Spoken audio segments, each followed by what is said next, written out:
So we'll continue. So in the stratified sampling, so this is the agriculture census example that I covered. And then now here's a toy example. So suppose we consider we wish it to allocate sample size to the population with three strata, and these are the population size NH, and this is SH. Oops. Okay. And we wish it to allocate the sample size 140 to each stratum by using optimal allocation. So in this case, this is the Neumann, right? Neumann allocation formula. So we can use that. And then basically we know, so this is these two are known. So we know known. And N is 140, right? So 140. So we should be able to compute the NH. And then from this formula, you will get these numbers. Okay. The problem is, if you do that, then you can see that the population size NH in stratum 1 is equal to 100. So the sample size, the allocated sample size on the optimal allocation is greater than the population size, right? Which is not good, because you cannot really select more sample than the population, right? I mean, so that means this is not possible, right? You see, this is not possible. So that means what? That means maybe you can do, the best you can do is to select them all, right? In the population 1, the stratum 1. So you can set this number, okay? So set aside this number, and then basically your population. So basically you select them all, right? You select 100. So then this N1 is fixed. Small N1 is fixed given, right? You set aside the sample size for stratum 1. Then you exclude the stratum 1 from the population. So this is your population now, right? Because you don't have to worry about the element in population stratum 1, right? So then the problem reduced to assigning sample size to 40, right? Assigning sample size n equal to 40 to these two stratum. So that is basically this formula, how we get these numbers. So then and then again you need to check this number, right? Whether this number is less than 100 or 120. So less than 102. Oh, 102, and less than, and 3, which is 120. So then you are good, right? So that is the sample size allocation.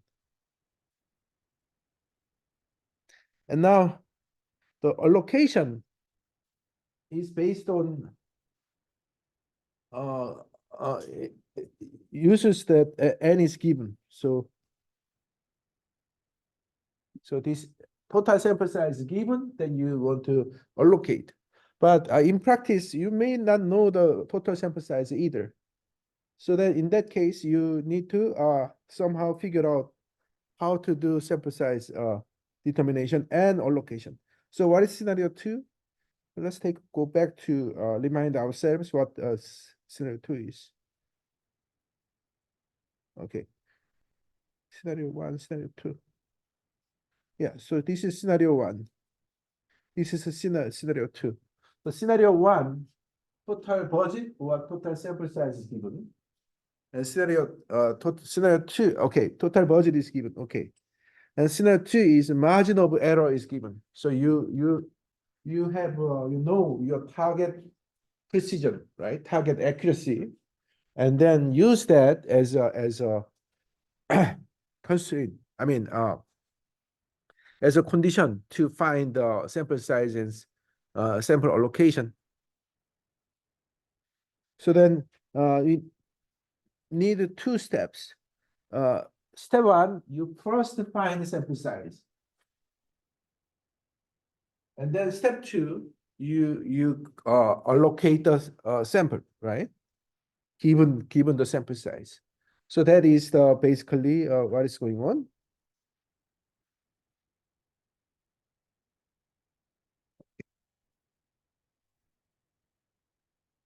So then one thing we can do is that well, we know that the variance on the simple and the so ideally we want to use the determined sample size on the stratified sampling, but the sample size determination for stratified sampling is not really clear. So you can first step as a first step, you suppose it is simple random sampling, right? If it's a simple random sampling, then we know the sample size. So this is the basically the formula. Okay. So that is the sample size of the simple random sampling. Now, what about stratified sampling? Well, thing is, this one may need to be changed, right? Because this is the variance relevant to simple random sampling. So now, if you know that it is a stratified sampling, then maybe on the proportional location, right? On the proportional location, you know that the sample variance. So the basically you on the simple random sampling you would use this random, right? On the simple random sampling you will have a s square. But now we know that on the proportional location, this is actually within, right? Within variance. So then you can use this one, okay? So then plug. So that means you replace these numbers by SW square. So SW square on the stratified sampling. If you are going to use proportional location. So assuming proportional location, you can use SW square instead of S square in the sample size determination formula on the simpler sampling. That is, use this one, right? You have this within. And then once n is determined from above, NHR basically determined easily.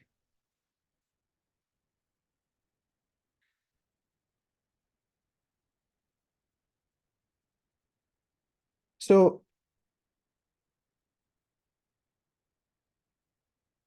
now the next question is, what if we want to do proportional location?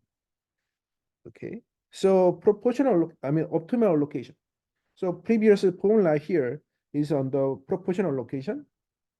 Oops.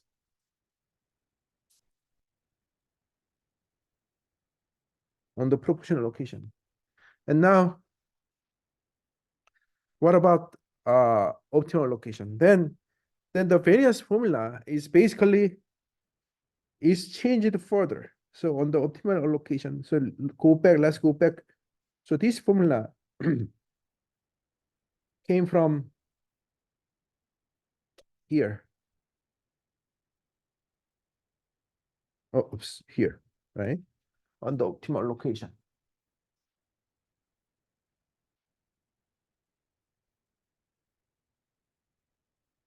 And so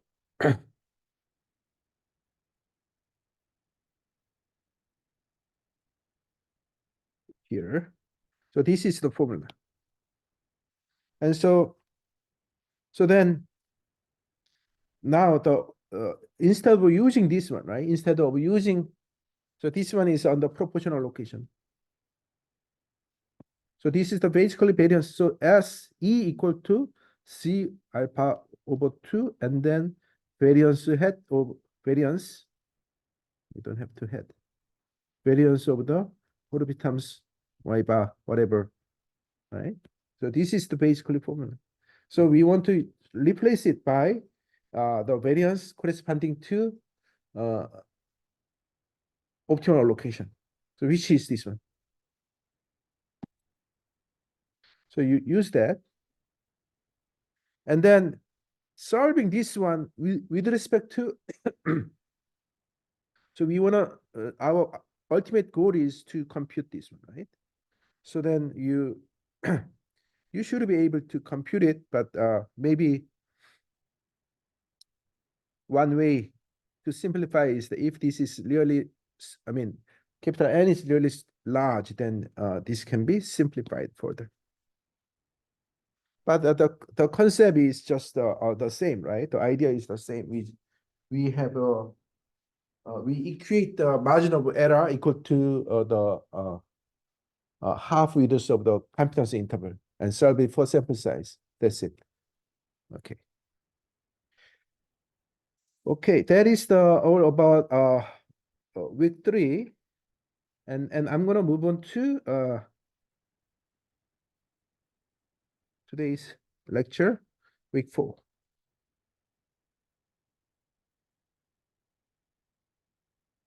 So the topic in the last week is stratified sampling, right? Stratified sampling in the context of survey sampling context, right? Survey sampling context. Now we're gonna move on to the same idea, same technique in the context of experiment, okay? Causal inference. So in the context of causal inference, we want to do stratified sampling, basically. So that is called stratified randomized experiment. So the title is clear, right? We want to do randomized experiment, but we want to use we want to apply stratification for some good reason. Okay. So here's a toy example to understand our idea. So this is actually the same toy example that we used to explain complete randomized experiment, right? So in week in the first week, actually, the first week I used this example to illustrate the what the randomization, what is the role in randomization, and what do you mean by completely randomized design. So recall that we have a 4 element, right? We have a 4 element, and then we want to select the 2, where we want to assign treatment for 2 element and control for another 2 element, right? So that is the assignment, and that assignment we have 6 possible combination, right? Because it's essentially selecting 2 out of 4. So we have a 6 possible combination. Now, the interesting part does in today's class, the additional information is that we have a gender information. So the previously, right? Previously, we didn't have that information. So we have the same number here. So everything is that this table itself is the same. But now, suppose I know the gender information from the participant, right? Then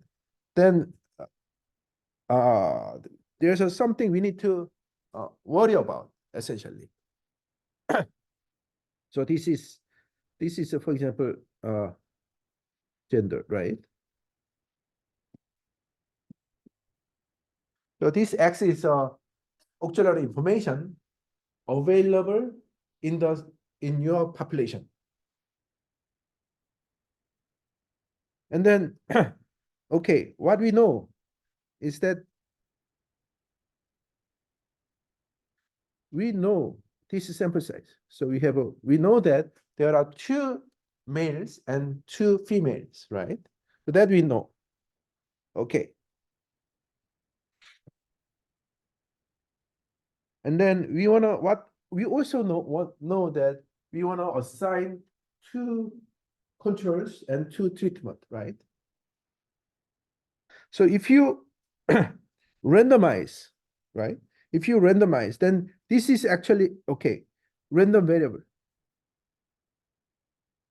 And T is random variable. Why? Because Ti is random. This is not random, right? This is a fixed. X itself is fixed in the finite population context. They are already given, right? It's not really random. I mean, if you think that finite population is also random, then it's a different story. But given the finite population, then X is already fixed, but we can still apply randomness to assigning the treatment and controls, right? So T is random variable, Ti is random variable. So that NHT is a random variable. So that means we can, if you repeat, right? If you repeat the assignment and average them over, then on the complete response, the assignment, so this is the what? This is basically the H is so this is okay. H equal 1 is a male. H equal 2 is a female, for example. That means what? The proportion, the proportion of a male in the treatment group is equal to the proportion of male in the control group, right? So that is the this is the verbal expression. This is the proportion of male in the treatment group. Well, among the treatment, right? Among the treatment group, the proportion of males, right? The right side is the second term is the among the control group, the proportion of females. No, males, right? So they are the same. However, we may have a covariate imbalance in the particular sample, right? So let's take a look using, let's use this toy example to understand what is going on. So basically, this is 1, 2 is a male, and 3, 4 is female.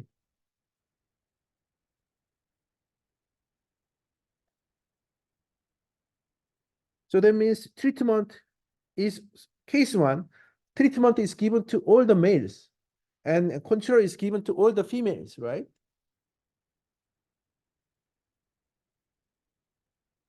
Then, well, on average, right? On average, you will get the imbalance. I mean, you will get balance in the gender balance. But in this particular case, by randomness, we get this situation, right? Treatment is given to the male and control is given to the female, and then we obtain the outcome. Then maybe you may wonder, right? Is the outcome difference is due to the treatment control or due to gender? So it's right. Choose two different sources can give the same can give the So it's hard to tell, basically. So this is not really good, right? So this case is not good. Another extreme case is the same story, case 1 and case. So basically, case 1 and case 6 basically does not have this gender balance, so that the interpretation from the experiment is a little bit difficult to right. So it's probably good idea to avoid that extreme cases and apply randomness only in the balanced case, right? So that is basically the idea. So if you then that means let's avoid covariate imbalance. So idea is let's avoid the covariance imbalance at the design stage. by removing the imbalanced cases. Okay. So what do you mean by that? Well, in statistical term, we can just put zero probability. Right? If you put zero probability for that sample, then they will be never selected. So then you achieve your goal, right? At least for gender balance, you achieve the gender balance in the sample, the final sample. So that sounds attractive.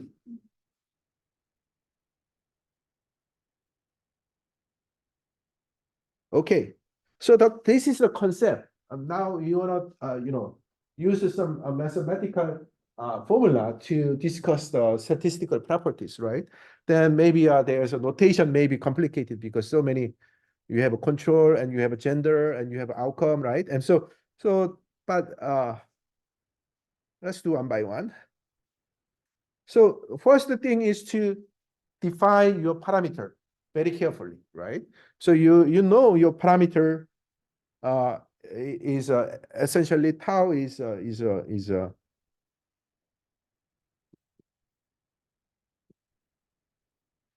this one, but this is too much, superficial level, right? It's too much high level. We want to focus on the particular finite sample. So then we need to define what would be the finite population parameter. So that is the starting point of the evaluation. So then so this is the finite population parameter, of course, right? And now you want to utilize the fact that the finite population is decomposed into several strata. So you basically the same thing, right? So this summation, the only difference here, your single summation is changed to double summation, but if you do that, then and then you also already utilize the fact that x is a discrete random variable, taking value from 1 to h, right? So that is the basically usual expression. And then now you once you do that, then you can maybe write it, define tau h to be the stratum specific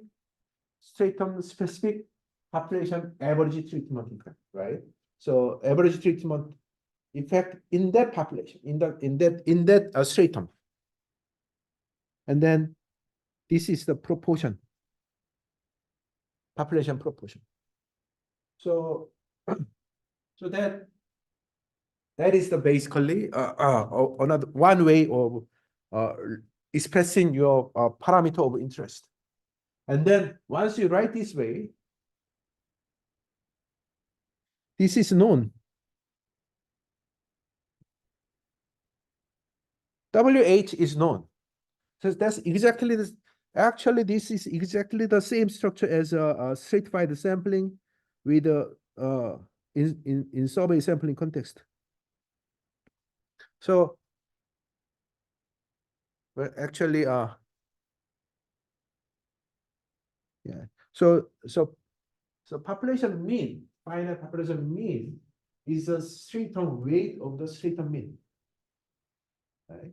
So then if you compare, right? If you compare this parameter with this parameter, you can see exact the one-to-one correspondence, right? So basically, here you have the same summation over h, same weight, same stratum weight, and the only thing is that your mean, right? Mean parameter is either the treatment effect or just the y.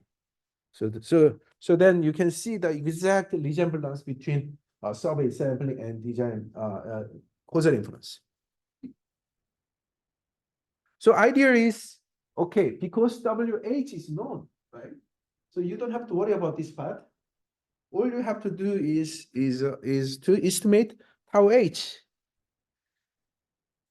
And and under SRE. So what is SRE, by the way? SRE is a stratified randomized experiment. So in other words, SRE is a completely randomized experiment within stratum. Within each stratum. Okay. So you treat each stratum as a single finite population and apply completely randomized experiment. Then we already know what is the unbiased estimator on the completely randomized experiment, which is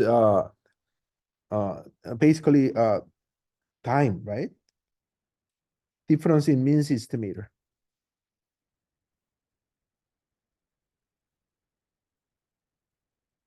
So difference in means estimator within stratum.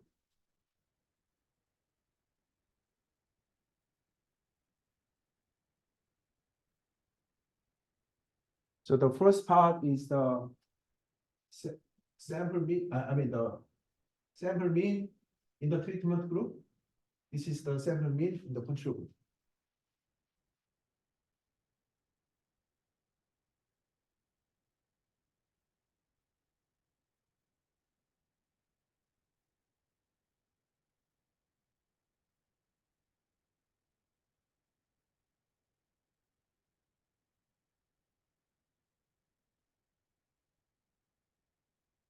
Okay.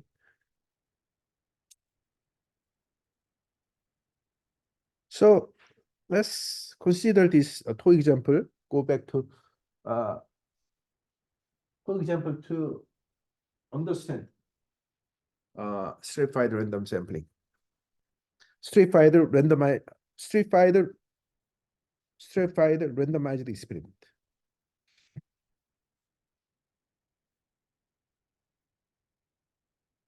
Okay. So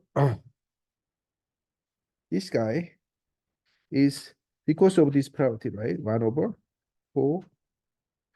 1 plus 2 plus 3, 4. 10 divided by 4, which is 2.5.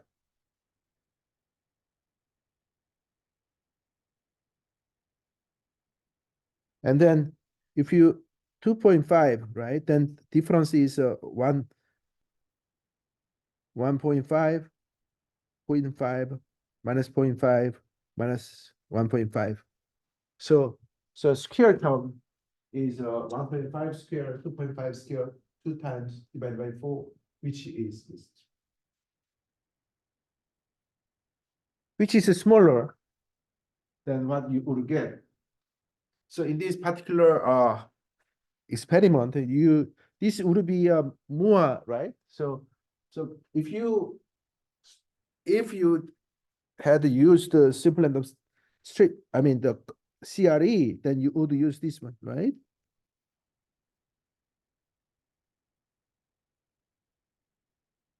And then the error would be minus 0.5 minus 2.5, which is 3, right? So minus 3. So then you would have this term included. That will increase the variance a lot, right? Compared to 1.25 to 3.83. So it's much bigger.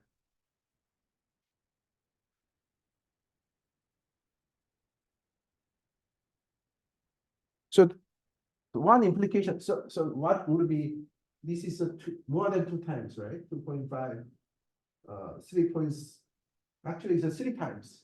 The variance is 3 times. So what would be the practical implication of if you suppose my design is 3 times less than the variance, right? The implication is that you can think it as a cost, right? Suppose I want to use get the same efficiency, then simple sampling would cost, complete randomized design would cost 3 times more right? So suppose my experiment has cost $1,000. Then if I had used a complete randomized experiment, it would cost $3,000 for the same efficiency to achieve the same efficiency, right? So that's a lot, right? So that's why statistics is important, right? So from the toy example, we can see that the SRE is better than CRE in terms of statistical efficiency, right? You agree that, so from the toy example. So naturally, the next, we should ask a question, right? So we may ask the following questions. Why? Right? Why is the SRE more efficient than CRE? And then second question is it already the case, right? But we already know answer this question in the context of survey sampling. Remember, so we already asked answer this question in the context of survey sampling. So maybe because of the same, the structures are essentially the same, but maybe we can answer, right? So we can kind of conjecture at least answers to these questions. So that's what I'm going to do soon. So before we answer this question, here let's remind ourselves what would be the features of SRE. So like the stratified random sampling, assignment of TI, which is the sample selection, right? Independent across different strata, right? Secondly, NH1 and H0 are fixed in the sense that they are unchanged over repetition. Okay. You may wonder. So yeah, the second part, this part is probably deserve for the explanation. So in the very beginning, right? Here, I clearly said that this is random variable. NT and HT is random. So that means NH1 and H0 is random variable, right? So in slide page 3, I said NH1 and H0 is random variables, but here now it says NH1 and H0 are fixed. So what's going on? So what is going on between the two slides? 2 pages. Yeah. So that's exactly the same. So this is random in general, right? This is random in general. But for the stratified sampling, they are fixed, right? So in features of a stratified randomized experiment, like a stratified random sampling, we determine the sample size in each sample stratum, right? In each stratum, that actually is a key to improve the efficiency. We can cleverly choose. We can cleverly choose sample size in order to reduce the variance, right? Minimize the variances. So basically, that's what same story here.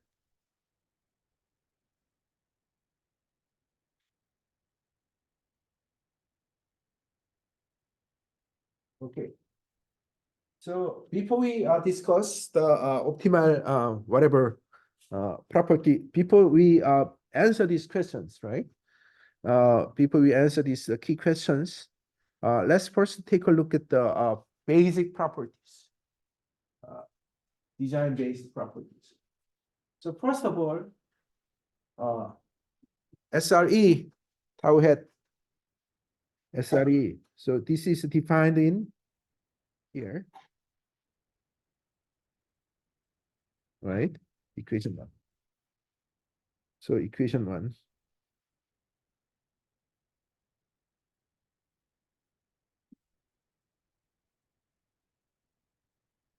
Is design unbiased for tau in the sense that the expectation, design expectation of the series.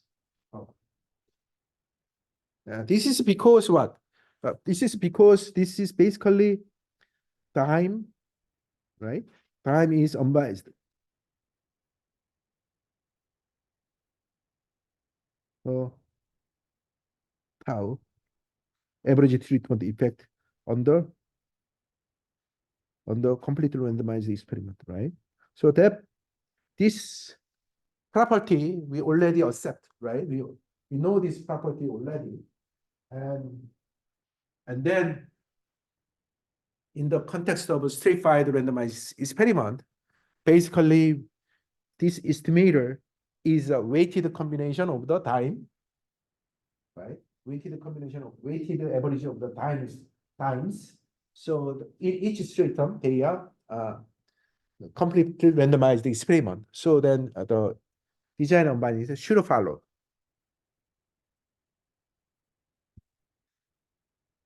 Second property is the variance. The variance is that in this it basically is a stratified, right? The independence. So this independence assumption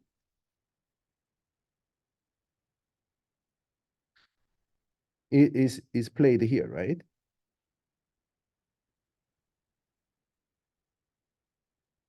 So the independence assumption makes the total variance decompose into within stratum variance. So the within stratum variance, and then the formula here, variance formula here, is essentially same as a completely randomized experiment within each stratum, right? So this is actually the same formula as the variance over time on the completely randomized experiment, but we have a subscript H to emphasize that it is actually only within stratum H.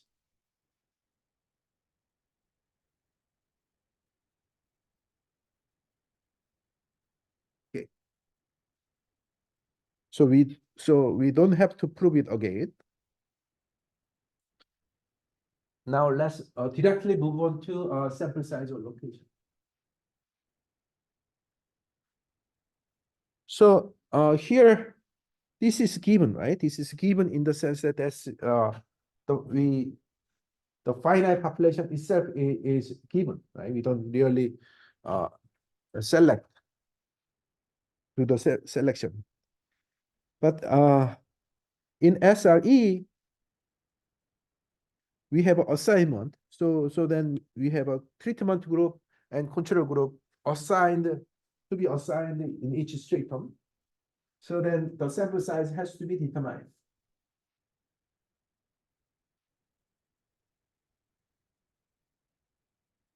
So this is exactly sample size allocation problem, right? Sample allocation problem. So recall that in last week lecture, the allocation, we have two popular choices. One is the proportional allocation. The other one is a Neyman allocation, right? But here, somehow, in experiment, we don't really learn Neyman allocation. Partly because we never really compute the potential outcome. I mean, the variance of the tau I. We don't know because this is variance of yi1 minus yi0, right? We never really know this variance is not identified. So probably that's probably the reason. So we only consider proportional allocation. which is this.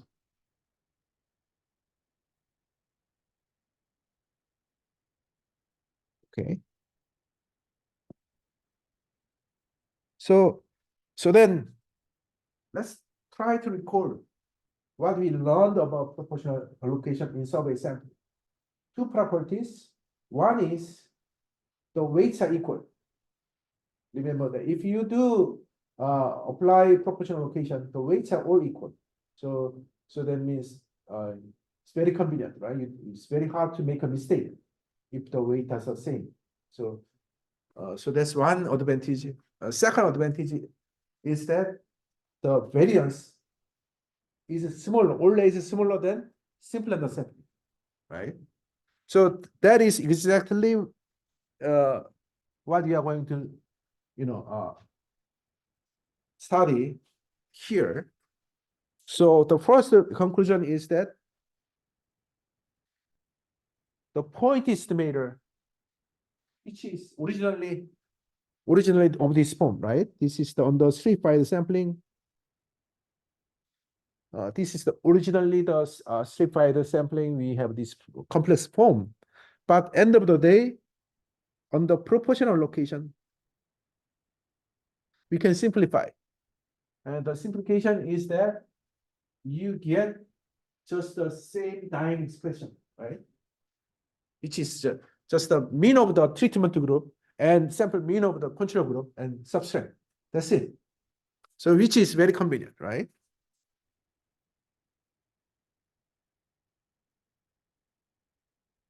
And it's also the proof is not difficult because basically we know that this one by this property, right? By this property, we know that this is n divided by n1, and this one is n divided by n.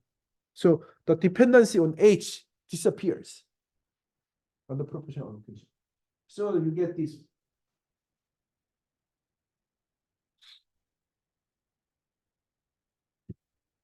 Now, the second property, which says that stratified random sampling, essentially stratified random experiment, almost always reduce the variance over simple random sampling, right? Over complete randomized. So that property is one of the key result in stratified sampling in the last class. But this is same story here, right? We have the same story. The variance, we get variance reduction property in the context of experiment, which is good. So probably the proof should be the same. The structure of the proof is probably the same, but maybe it's because of the notation and context more involved. So enterprise a little bit more involved, but essentially the same. Essentially the sum of scale total and sum of scale between and within, right? You remember the decomposition, SST, SS within and between, and then within stratified sampling actually has only within component. So that's why we get our efficiency gain, something like that. Okay. So justification for this variance reduction property. We have 4 steps. Step 1,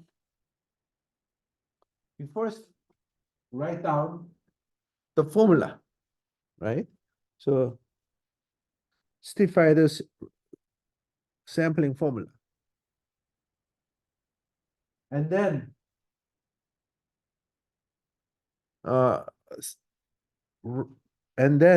we use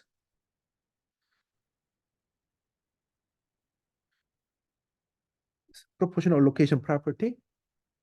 So if you use proportional allocation property, you have some simplification. What is the simplification? So WH square over 1 over NH. 1. Okay, so I'm just looking at this part, which is NH divided by N square NH1 1. Okay, and then now we use NH and square and N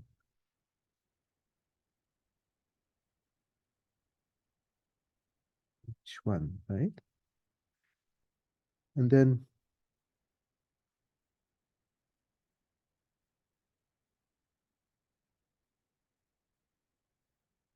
so here we use a proportional location.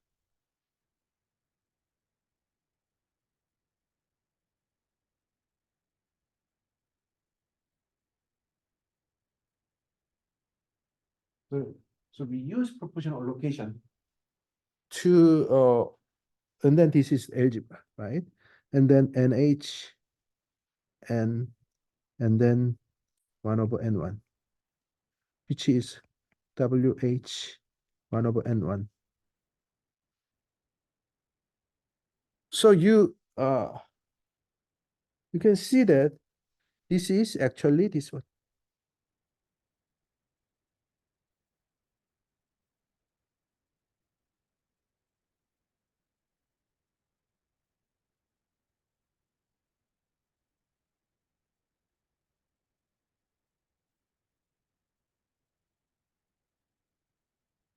Okay.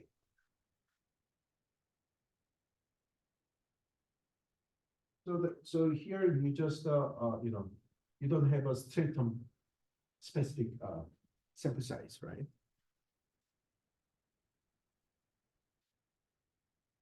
And then we can apply the same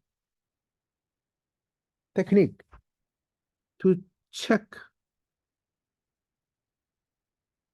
the zeros, right?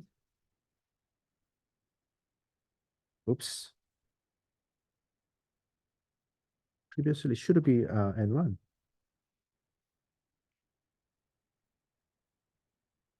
And then now this one also will be 0. Right? So then you get this one too.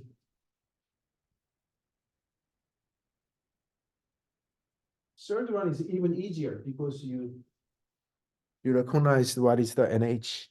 WH has a NH square, right? NH square, NH cancels, and then you get only this one.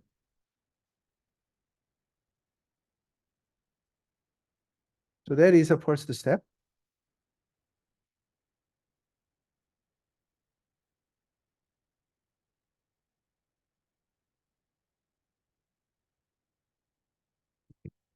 Second step.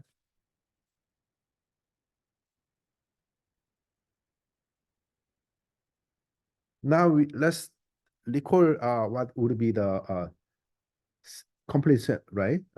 Complete randomized experiment variance. So this is basically the formula, usual formula, and then total S square is this guy. And then you kind of subtract and add the stratum mean, right? Subtract and add stratum mean.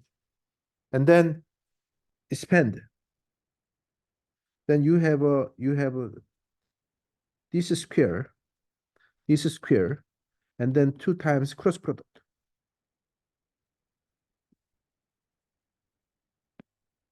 Right? And then the cross product term summation. So summation of the cross product term is equal to 0. So you get this form.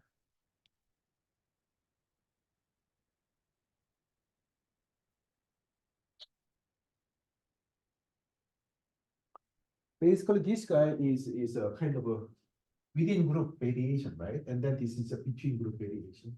And then this, so then you get basically have a within variance part and then between variance part. So that's typical ANOVA type.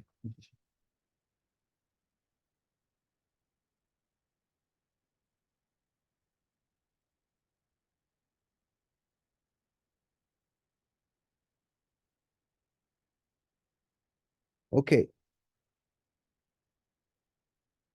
But this part is actually exactly the same step we used for on the simpleness, I mean on the sampling last week class. If you remember how we computed or compared the variance, I computed the variance on the simpleness sampling, and then I expressed the S square into a two-part SST and SS.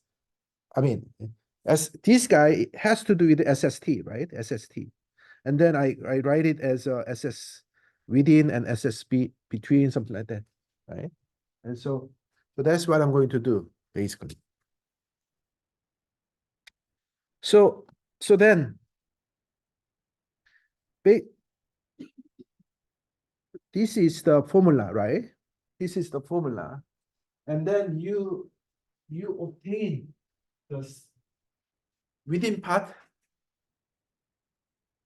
So within part, and then between part.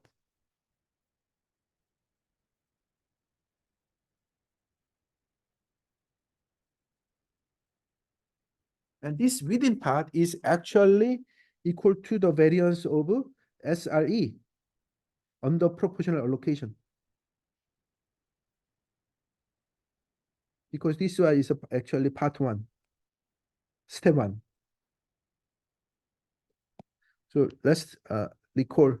Step one, I express the variance of SRE on the proportional allocation. Right? This one is indeed this guy. Here, the first.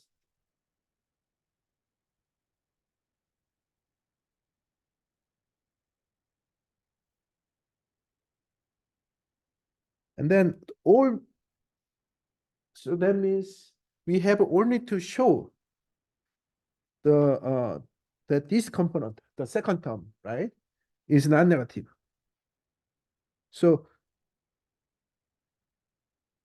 this is what we obtain algebra, right? And this is basically what we obtain here.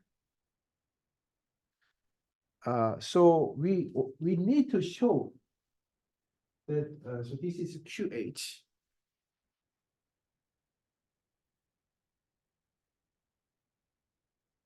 H. We need to show that this QH can be written as this algebra by this one, which is non-negative.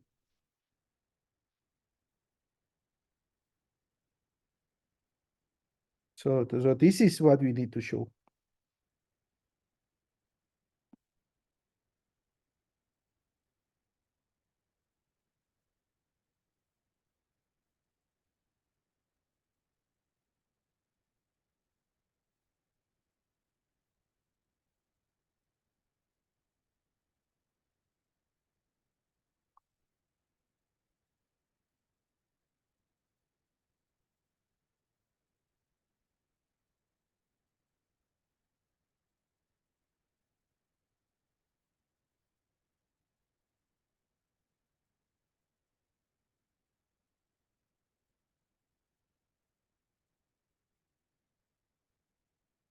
Okay.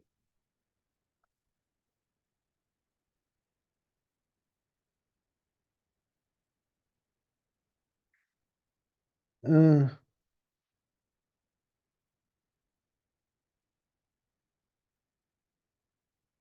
so I will prove this, but let me repeat what we did. So step one, I computed the variance of a stratified randomized experiment, and then write the variance formula in terms of under proportional allocation. Step two, I computed I expressed the complete randomized experiment variance and decompose into two parts and simplify. So that is basically step three. And step four, I try to show that this one is non-negative.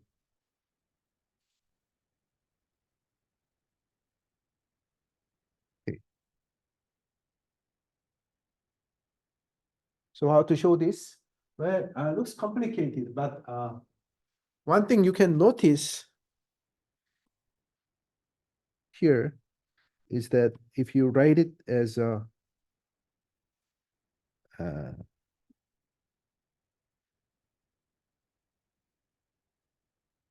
write it each one.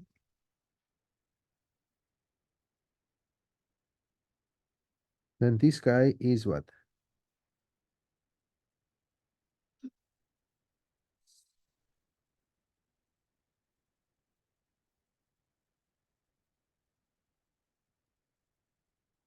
This guy is indeed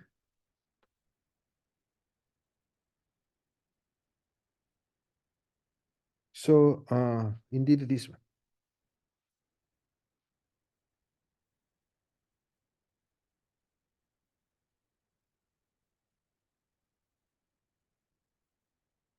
So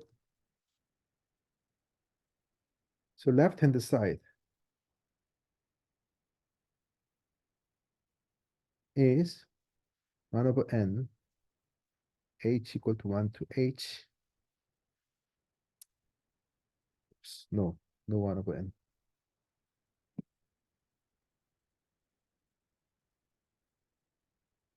WH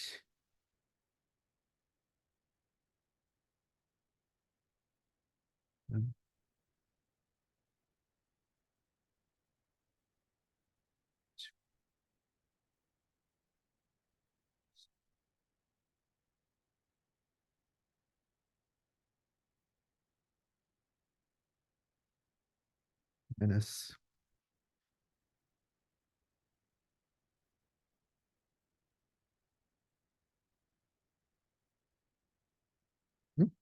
something like that, right? So we write it is first, and then maybe we can kind of simplify a little bit further.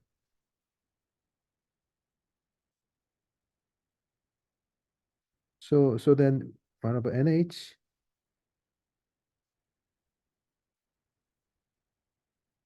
minus 1 over n.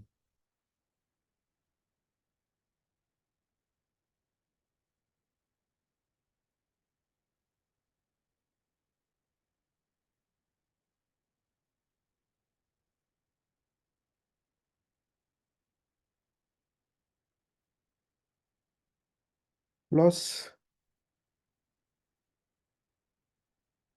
2 times n set h1 set h0.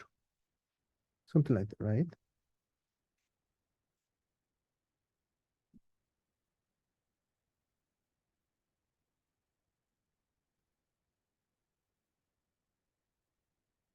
Last.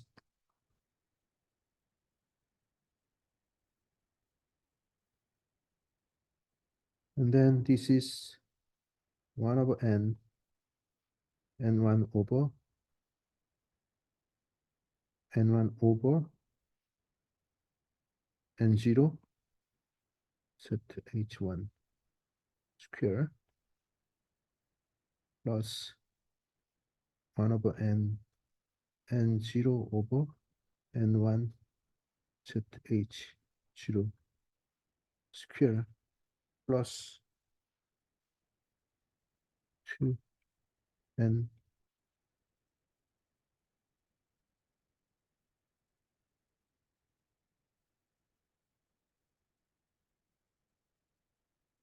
it looks complicated, but actually there's some hope. You can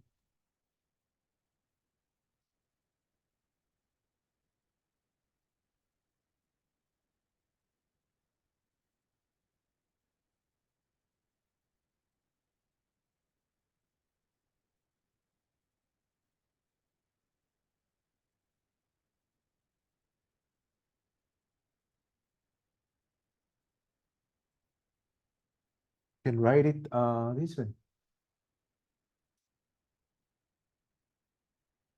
Locally, we got some cancellation. If you cross product has some cancellation, so we get very lucky simplification. So which is the actually right hand side?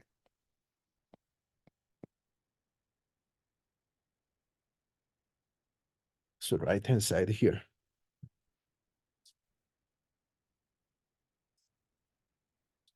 So you eventually proved it.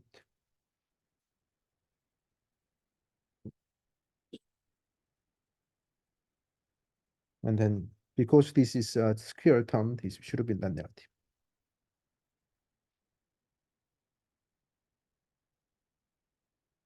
That's good news. Okay.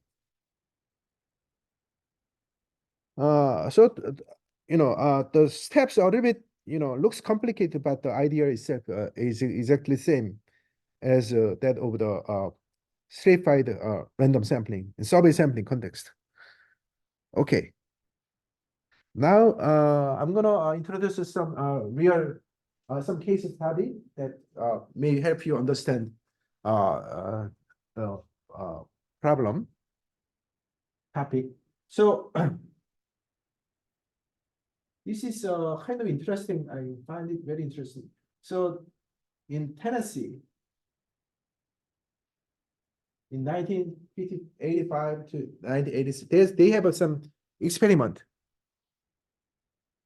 Government conducted some experiment. The experiment is that randomized evaluation of the effect of class size on test scores conducted in star experiment.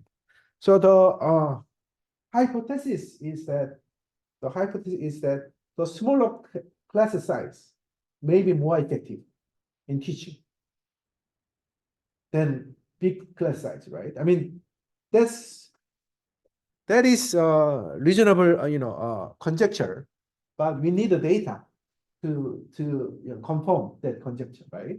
So they did this experiment, actually, the randomizing experiment. So so they have two treatment. One is the treatment is a single treatment, right? Treatment is the class size, small class or regular size. Regular size. So I mean the real experiment has a more treatment, but for this lecture, I just use this one to illustrate the idea. Okay. So this is actually t equal 1 and t equal 0. Okay. And then we need to randomize. So what I mean by randomize here in this context is that teachers. So maybe there's some teachers are very good, right? And good at teaching. And some teachers are probably not. So then we want to get rid of the effect, right? Teacher specific effect. So then random assignment. And also students, right? Some students are smart and others are not, right? Then you need to also get rid of that effect. So we want to probably have a random assignment. And then unit of analysis is a class. You cannot really randomize it in the individual level because you have an effect, right? I mean, you have a peer effect, and so you cannot really control the Stuba assumption. So then there actually I uploaded a textbook chapter, so you can read it if you're interested further, if you're interested. And then outcome is the average test score of students. So maybe they spend 1 year, right? So after 1 year, they want to whether there's some effect. And then this is actually the outcome. So one important aspect component is that we should control other factors, right? For example, some schools may be from a rich family, right? If you so in a good community, then they are from a well-educated family, then students usually good, right? So better, right? So we need to control that effect too. So that means the randomization should be within school. You cannot really randomize over schools, right? Because then, so anyway, so here's basically you have a schools, and then the classes are randomized. So that is kind of interesting.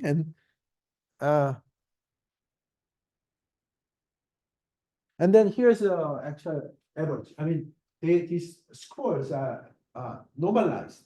So subtract by the grand mean and divide by standard deviation. So to scale up.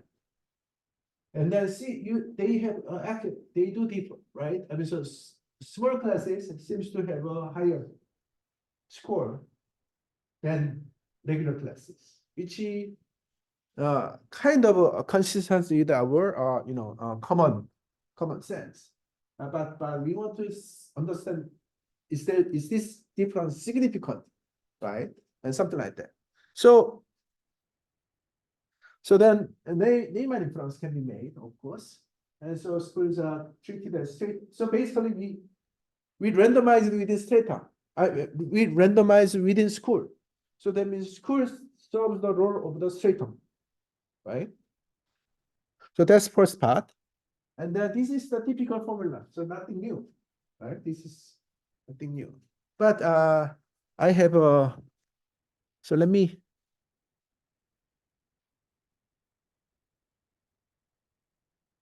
can I?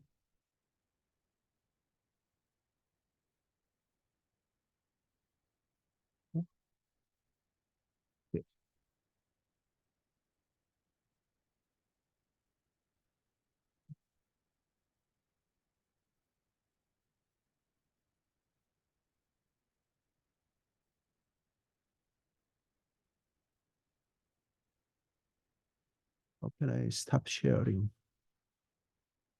Stop share, okay. And then share it again with my notebook.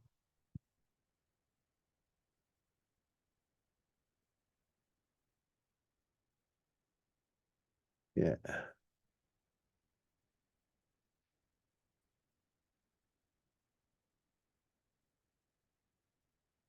Example.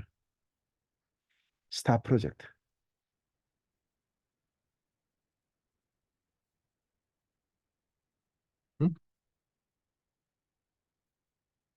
Start project. Where is the R? Okay. Maybe here.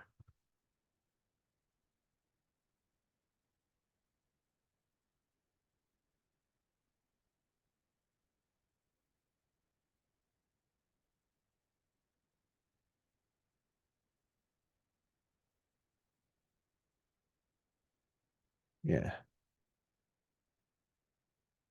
Okay.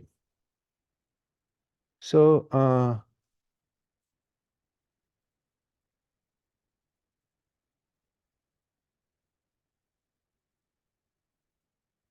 you guys can try. You can easily use the markdown to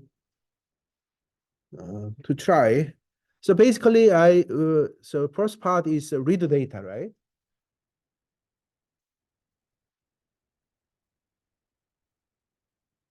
And then I create a R function computing the Neumann point estimator and variance estimator, and then computing the confidence interval. So so it's just the R, R code computing the formulas. So nothing really new. So then we get this result. So basically this is the confidence interval. So the confidence interval does not contain zero.